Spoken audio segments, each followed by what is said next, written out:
Mobile number लिखें जिसमें आपका व्हाट्सअप चालू होता हो, क्योंकि यहाँ से अच्छी अच्छी वीडियो भी तो आपके पास आएंगी। हमारे कार्यकर्ता गुरुकुल के बच्चे ऐसे समझ लो कि भगवान बामन आपके बीच में आ रहे हैं आशीर्वाद देने के लिए। इसको खुशी के संग लेना, लिफाफे को भजन समझ करके नहीं, और जिनको भजन लगे वो न लेना बिल्कुल, क्यों गौ माता जिसका स्वीकार करना चाहेगी ये लिफाफे उन्हीं के हाथ में सौंदर्य बढ़ाएंगे, शोभा बढ़ाएंगे। आइए तब प्रभु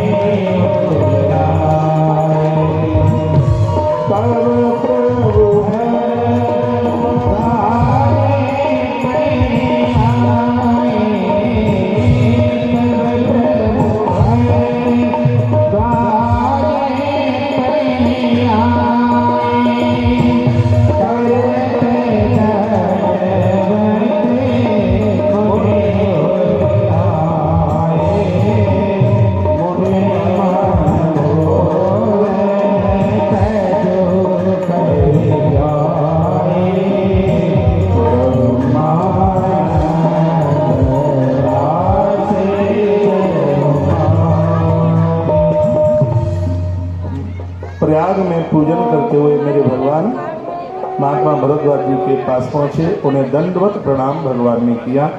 तत्पश्चात महात्मा जी ने, महात्मा भरद्वाज जी ने प्रभु को अपने कंठ लगा लिया।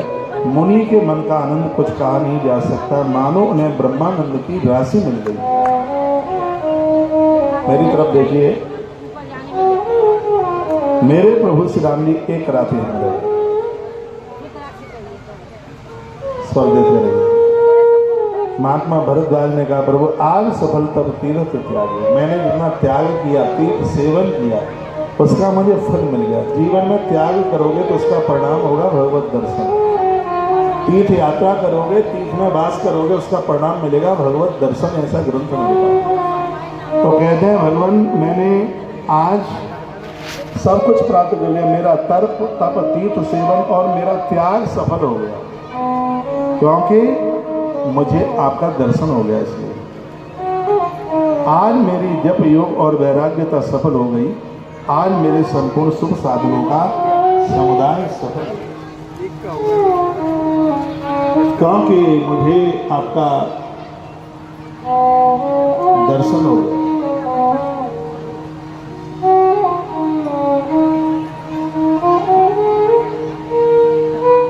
लाभ अवध सुख अवधि में दूरी, लाभ की सीमा और सुख की सीमा प्रभु के दर्शन को छोड़कर दूसरे कुछ भी वस्तु उसे पूरा नहीं कर सकती।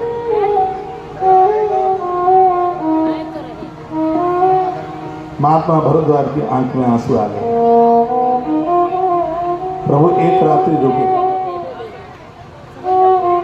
दूसरे दिन जब त्रिवेणी नहाने के लिए गए तो स्नान के बाद में गुरुजी ने संकल्प बुलवाया। तो संकल्प में ये जगह छोड़ के बैठना पड़ेगा, कुछ लोग आ रहे हैं, आगे का सोफा खाली कर दिया। शर्मा जी आप बोल दिया करें।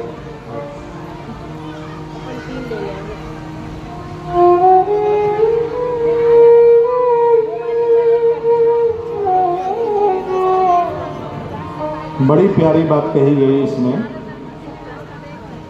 जो संकल्प में भरत नाम उच्चारण किया तो राम रूप बढ़े। गुरुदेव भरद्वाज ने पूछा प्रभु आप रो क्यों रहे हो? कहा गुरुदेव आपने संकल्प में भरत का नाम लिया, भरत मेरा भाई है। अवध से मैं आया तो भरत ननियाल में, भरत का आना अयोध्या में हुआ होगा, मेरे न मिलने पर मेरे भरत की क्या स्थिति हुई होगी ये मैं समझता हूँ। प्रभु ने अपनी आंख के आंसू पहुँचे और एक बात कही, दुनिया मेरा स्मरण करती है और मैं अपने भरत का स्मरण करता हूँ।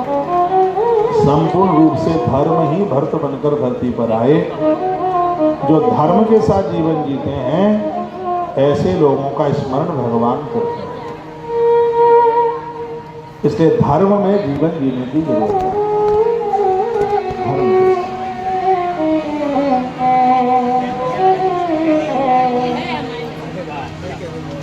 तत्पश्चात मेरे आपसे विदाई लेते हैं, संक्षेप करना पड़ रहा है। भगवान ने चित्रकूट जाने का आगे का रास्ता पूछा।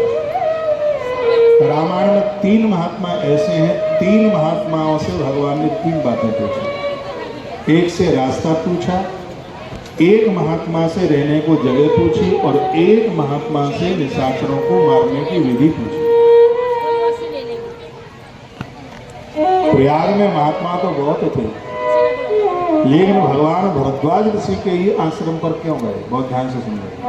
महात्मा भरद्वाज ऐसे संत हैं जो त्रिवेणी के तट पर बैठे, अपने जीवन का रास्ता उसी साधु से पूछना जो त्रिवेणी के किनारे बैठे। त्रिवेणी का अर्थ है ऐसा महात्मा जिसके पास ज्ञान भी हो, जिसके पास वैराग्य भी हो और जिसके पास भक्ति, यानी जिसके पास ज्ञान भी हो, जिसके पास कर्म भी हो और जिसके पास उपासना भक्ति भी हो। अकेले ज्ञानी के साथ जुड़ोगे तो भी बहक जाओगे, अकेले कर्मकांडी के साथ जुड़ोगे तो भी बहक जाओगे और अकेली भक्ति युक्त के साथ जुड़ोगे तो भी बहक जाओगे। क्योंकि एक लडुआ बनाने में 3 चीज़ों की जरूरत है, बेसन भी चाहिए, घी भी चाहिए और चीनी भी चाहिए। तीनों में से एक भी चीज़ की कमी रह जाएगी तो लडुआ का स्वाद ही नहीं होगा। उसी प्रकार से एक साधक के जीवन में ज्ञान भी चाहिए, कर्म भी चाहिए और भक्ति भी चाहिए। तो त्रिवेणी के किनारे पर बैठे हुए गुरुजी ऐसे महात्मा हैं जिनके पास ज्ञान, कर्म और उपासना तीनों चीजें। इसलिए प्रभु जगत को सिद्धांत देना चाहते हैं, अपने जिंदगी का रास्ता उस महात्मा से पूछना जिनके पास ज्ञान, कर्म और उपासना बैठ जाएगी, तीनों की तीनों चीजें हो।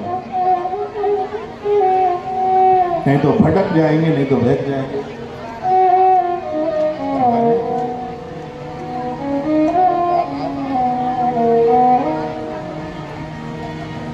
तो भगवान ने रास्ता पूछा तो गुरुजी ने आवाज लगाई तो 50 चेले चल के आ गए। सोने मन मुदित 50 से गए। प्रभु राम ने कहा गुरुजी 50 की जरूरत नहीं है, 4 मेरे साथ भेजिए। भगवान ने 4 का नाम क्यों लिया? रास्ता तो 2 भी बता देते, 1 भी बता देते। 50 में से भगवान ने 4 का चुनाव किया। इसका मतलब यह है कि तुम्हें चित्रकूट तक पहुंचाने के लिए 4 की जरूरत है। 4 क्या ही है? 4 वेद, जिसमें दिव्य भगवत भक्ति, कर्म और जिसमें ज्ञान का वर्णन किया गया। 4 वेदों का स्वाध्याय कीजिए। जरूरी नहीं है जो कथा कहते हैं उनके लिए जरूरी है। वेद का स्वाध्याय तो सबके लिए चाहिए। वेद अपौरुष है, भगवान नारायण की वाणी है, किसी व्यक्ति ने इसको नहीं बनाया। पूरी दुनिया में अक्षर का ज्ञान कहीं नहीं था, वेद हमारे देश में प्रकट हुआ। भगवान नारायण की वाणी ही तो वेद में ईश्वर की जानकारी कराए, वही तो वेद है। तो 4 वेद, ये 4 ब्रह्मचारियों के रूप में 4 वेद ही भगवान के संग संग चल रहे। बड़ी सुंदर चौपाई है। जैसे आगे के लिए चले तो ते ही अवसर एक आपस में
आया, संत अपने अपने हिसाब से बताते हैं, लेकिन मुझे तो ये लगता है कि तापसी के भेष में स्वयं श्री चित्रकूट जी भगवान के सम्मान के लिए रास्ते में चल रहे हैं।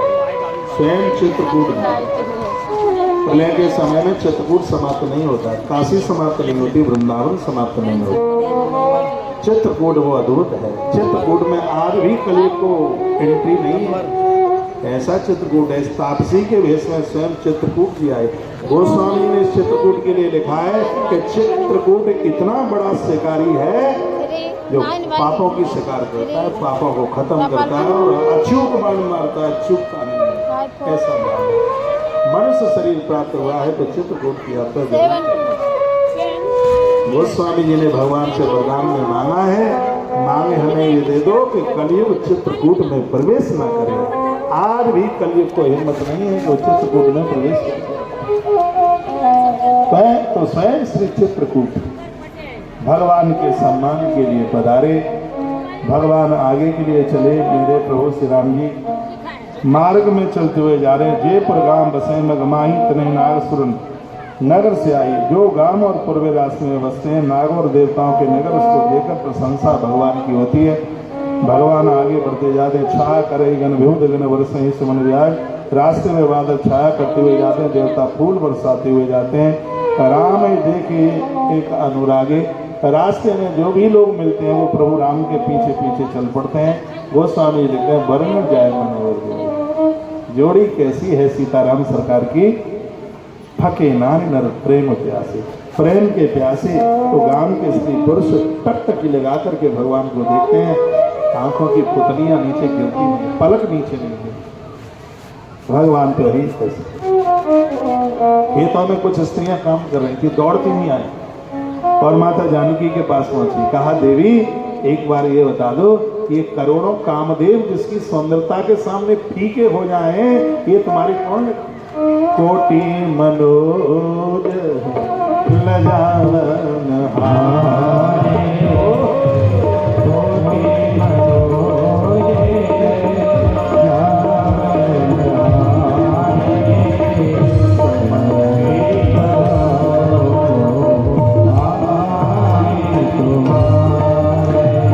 करोड़ों कामदेव जिसके सामने लज्जित हो जाए, फीके हो जाए। हे देवी बताइए